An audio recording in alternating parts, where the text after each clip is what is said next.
Welcome to our channel. Today we how to download Kali Linux for WSL from Microsoft Store. Quick tutorial step. Open the Microsoft Store on your Windows machine. In the search bar, type Kali Linux.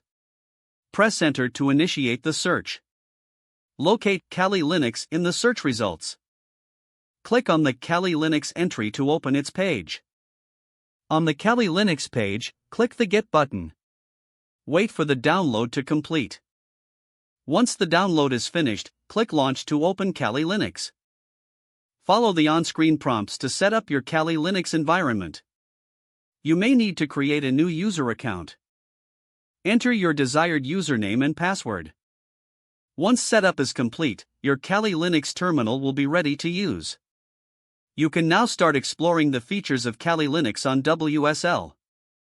If the page does not load, refresh the browser or try again in a private or incognito window.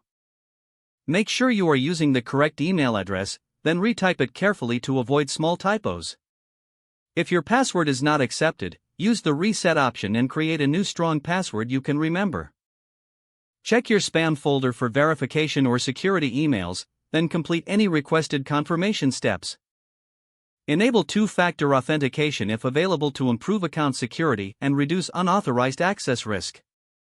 After signing in, review your profile details so your contact information and settings are accurate and current. If you see an error message, note it down and try again after restarting your device and internet connection.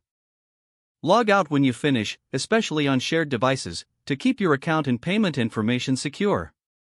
If the page does not load, refresh the browser or try again in a private or incognito window. Make sure you are using the correct email address, then retype it carefully to avoid small typos. If your password is not accepted, use the reset option and create a new strong password you can remember. Check your spam folder for verification or security emails, then complete any requested confirmation steps. Enable two-factor authentication if available to improve account security and reduce unauthorized access risk. After signing in, review your profile details so your contact information and settings are accurate and current. If you see an error message, note it down and try again after restarting your device and internet connection. Log out when you finish, especially on shared devices, to keep your account and payment information secure. Don't forget to like this video and subscribe to our channel for more step-by-step tech guides.